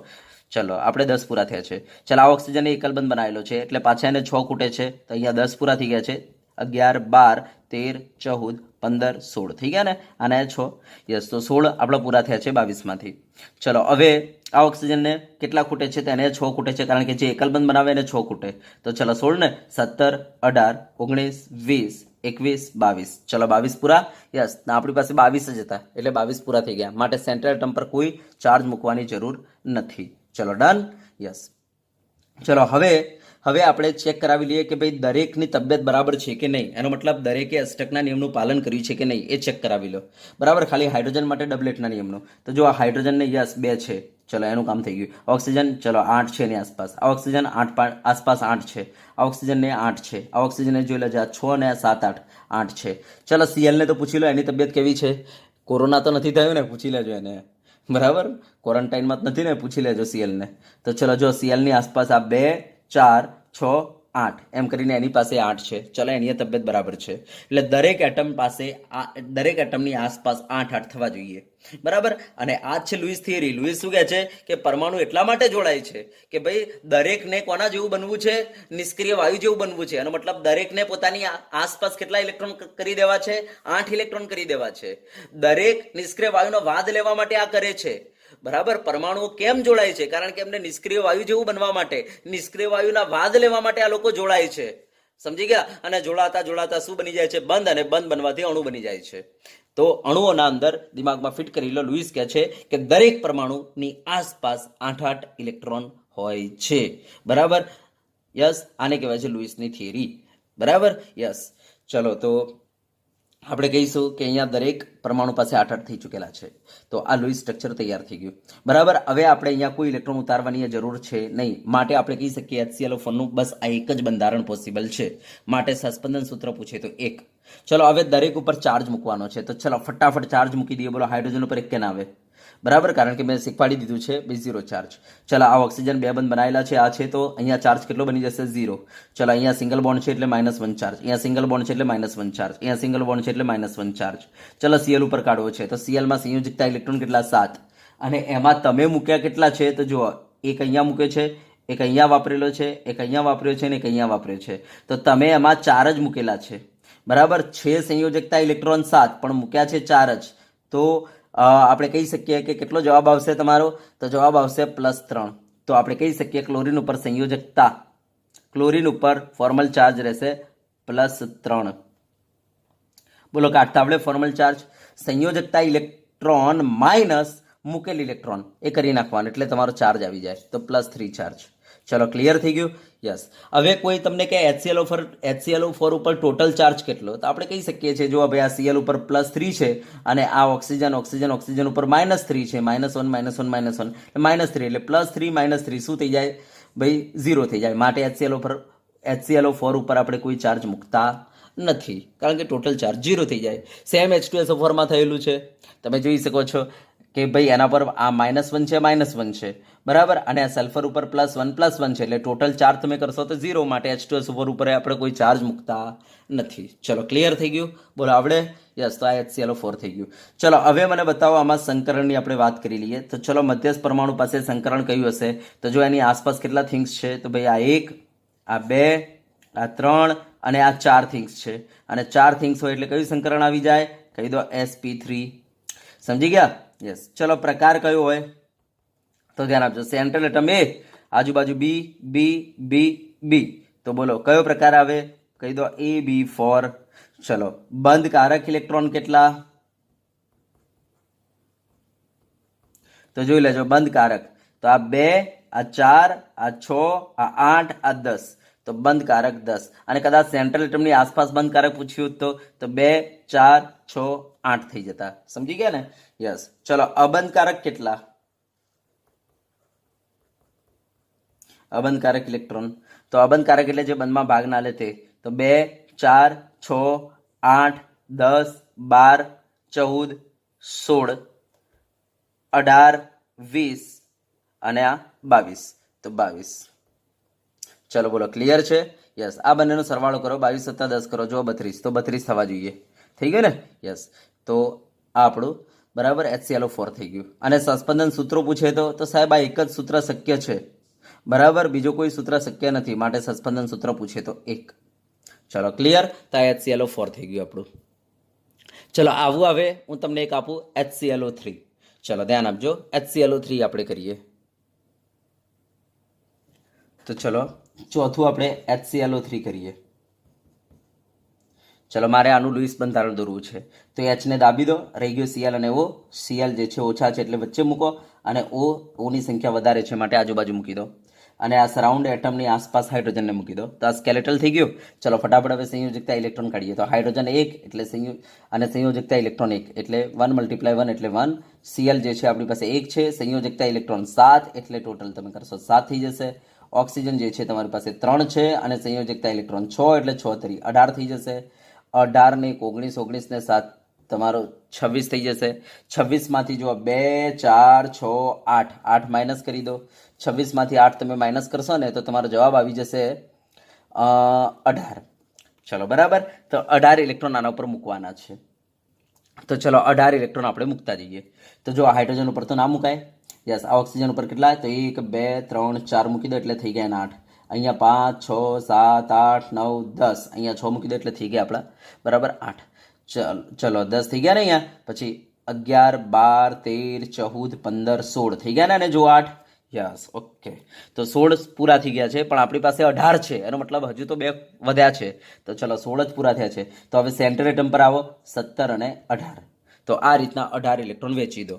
બરાબર. હવે દરેકની તબિયત પૂછી લેવાની. બરાબર. દરેકની આસપાસ 8 ઇલેક્ટ્રોન થવા જોઈએ, અને ના થયા હોય તો આપણે કરાવીશું ઇલેક્ટ્રોન ઉતારીને. તો ચલો ચેક કરી લઈએ.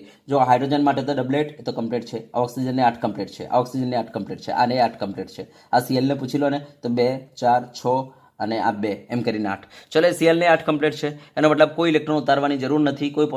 તો કહેવાનો મતલબ કે આ જ એનું સ્ટ્રક્ચર બનશે. એનો મતલબ HClO3 નું જો સ્ટ્રક્ચર કોઈ પૂછવા આપણને દોરવાનું કે તો આ જ બને, બીજું કોઈ બને નહીં, કારણ કે કોઈ ઇલેક્ટ્રોન ઉતારવાની જરૂર છે નહીં, કારણ કે દરેકને અષ્ટકના નિયમનું પાલન થઈ ચૂકેલું છે. દરેકની આસપાસ, દરેક એટમની આસપાસ 8 ઇલેક્ટ્રોન થઈ ચૂકેલા છે.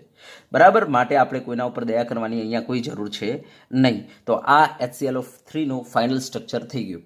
તો HClO3 નું ફાઇનલ સ્ટ્રક્ચર આ બનશે. માટે એના કોઈ આપણને પૂછી નાખે કે ભાઈ શક્ય સૂત્રો કેટલા, કહી દો એક જ, આ જ, જેને આપણે સસ્પેન્શન સૂત્ર કહીશું. તો કોઈ આપણને કહે ભાઈ સસ્પેન્શન સૂત્રો કેટલા, કહી દો એક જ આવે, આ જ આવે.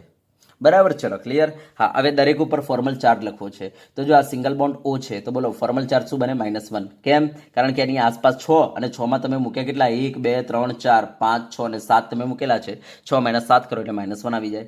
ચલો ઓક્સિજન ઉપર ફોર્મલ ચાર્જ કેટલો આવે? તો જો આ સંયોજકતા ઇલેક્ટ્રોન 6, અને તમે મૂક્યા કેટલા છે? 1, 2, 3, 4, 5, 6 અને 7 તમે મૂકેલા છે. તો 6 - 7 કરો એટલે -1. અને મેં તમને શીખવાડી દીધું છે, સિંગલ બોન્ડ O હોય ને એટલે -1 જ આવે.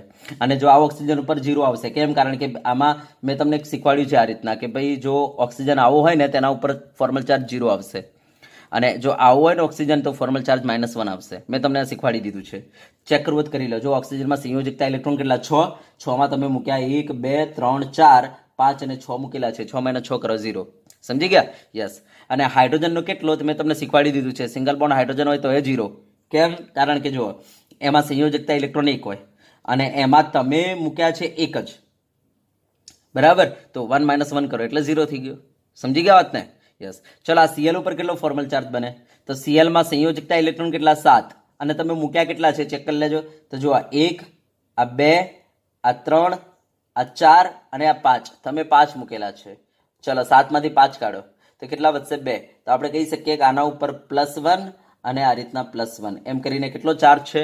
તો તો +2 નો ચાર્જ છે Cl ઉપર. તો ચલો હવે મને બતાવો આખા HClO3 પર કેટલો ચાર્જ? તો આપણે કહીશું 2 પોઝિટિવ 2 નેગેટિવ, એનો મતલબ 0 થઈ જાય, માટે HClO3 ઉપર કોઈ ચાર્જ મૂકેલો નથી. ચલો ક્લિયર છે? યસ. તો આ આપણું HClO3 નું સ્ટ્રક્ચર આવી ગયું. ચલો હવે એના ઉપરથી આપણે સંકરણ કાઢવું છે. સંકરણ કેવી રીતના કાઢીશું? તો ધ્યાન આપજો, આમાં સેન્ટ્રલ એટમની આસપાસ કેટલા થિંગ્સ છે ચેક કરો. તો જો આ એક દડો આ છે, એક આ છે, એક આ છે, અને જો આ ધ્યાન આપજો, આ અબંધ કારક ઇલેક્ટ્રોન પડેલા છે.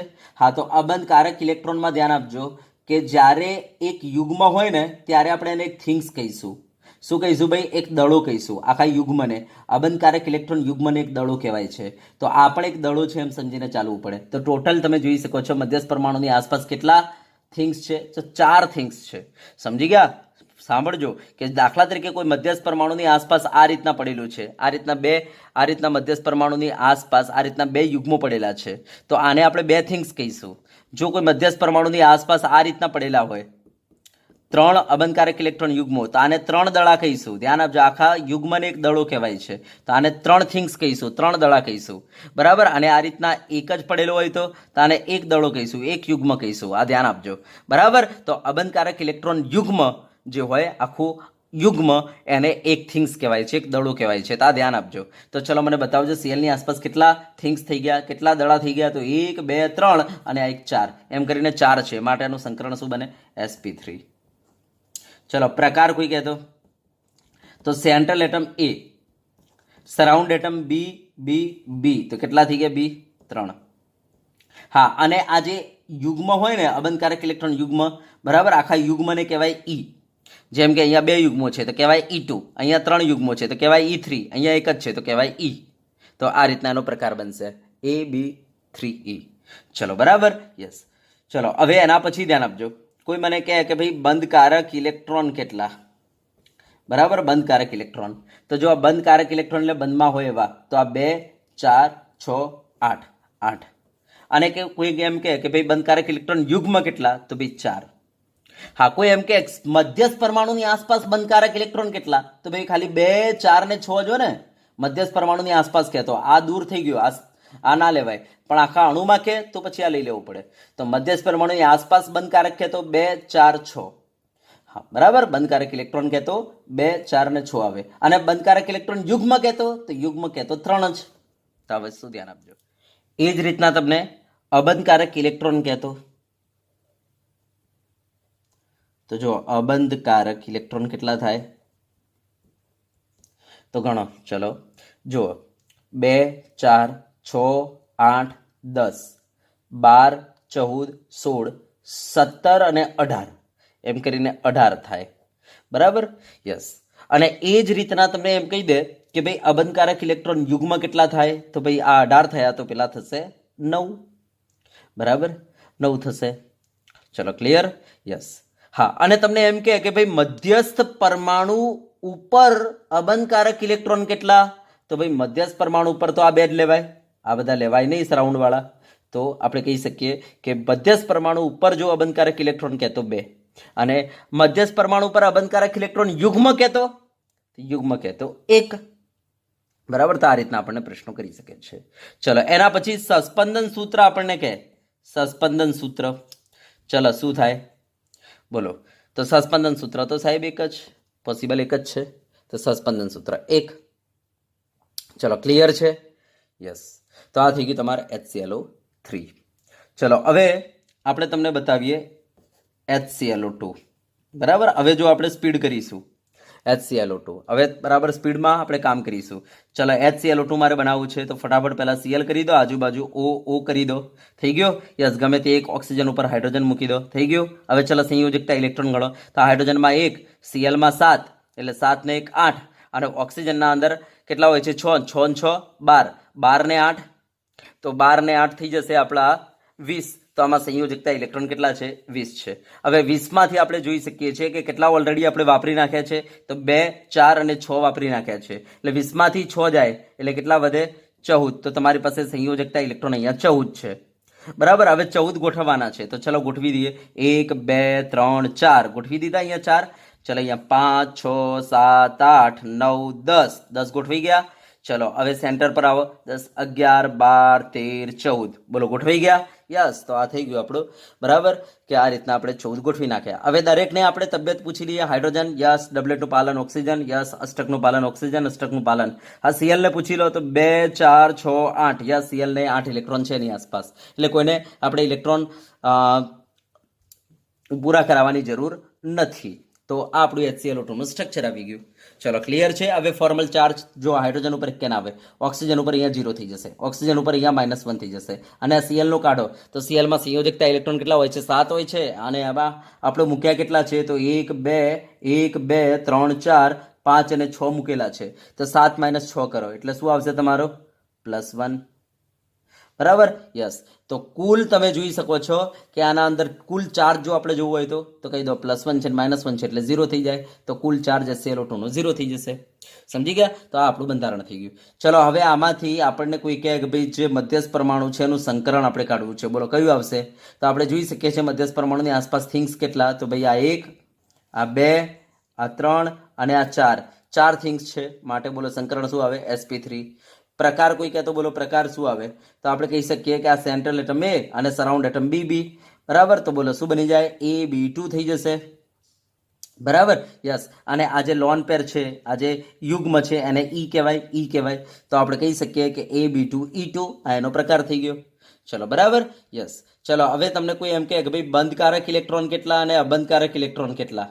તો જો બંધકારક ઇલેક્ટ્રોન કોઈ પૂછે તો જોઈ લો, બંધકારક કેટલા? 2 અને 2 4. મીન્સ મધ્યસ્થ પરમાણુની આસપાસ 4 થશે, પણ આમ ટોટલ કેટલા? તો 2 2 4 અને 2 6. એમ કરીને બંધકારક કોઈ પૂછે તો કેટલા? ભાઈ 6. ચલો, બરાબર, યસ. કોઈ અબંધકારક પૂછે તો કેટલા થઈ જાય? અબંધકારક ઇલેક્ટ્રોન તો જોઈ લેજો, અબંધકારક કેટલા થાય? તો 2 4 6 8 10 12 અને આ 14. બરાબર, ખબર પડી કે નહીં? યસ. તો 14 જે છે એના અબંધકારક થઈ જશે. હા, કોઈ એમ કે મધ્યસ્થ પરમાણુની આસપાસ બંધકારક કેટલા? તો ભાઈ 2 2 4 જ. અને મધ્યસ્થ પરમાણુની આસપાસ અબંધકારક કેટલા? તો 2 2 4. મધ્યસ્થ પરમાણુ ઉપર કહેતો અને ટોટલ કહેતો આ રીતના 6 અને 14.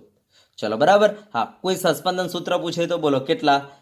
બોલો બીજું કોઈ દોરાય આનું સૂત્ર HClO2 નું? તો ના ભાઈ ના, આ એક જ દોરાય. બરાબર, કારણ કે ઇલેક્ટ્રોન ઉતારવાની કોઈ જરૂર હોતી નથી, તો એક જ દોરાય. માટે સસ્પેન્શન સૂત્ર કોઈ પૂછે તો કહી દો 1. ચલો, બોલો આવડે? યસ. તો HClO2 તમને આવડશે. બરાબર. તો વિદ્યાર્થી મિત્રો, આજે આપણે અહીંયા સુધી રાખીશું. બરાબર, બાકીના અણુઓના લુઈસ બિંદુ નિરૂપણ આપણે નેક્સ્ટ લેક્ચરમાં જોઈશું, કારણ કે આ લેક્ચર બહુ મોટો થઈ જશે, જેના કારણે આપણે અહીંયા સુધી રાખીશું. બરાબર, તો બસ આની પ્રેક્ટિસ કરો. ઓકે, આની પ્રેક્ટિસ કરો અને નેક્સ્ટ ટાઈમ તમને નેક્સ્ટ લેક્ચરમાં આપણે બીજા વધારે આવા અણુઓની પ્રેક્ટિસ કરાવીશું, જેના કારણે તમને કોન્ફિડન્સ આવી જશે. બરાબર, તો ચલો વિદ્યાર્થી મિત્રો, આપણે આજે આ લેક્ચરને અહીંયા સુધી રાખીશું.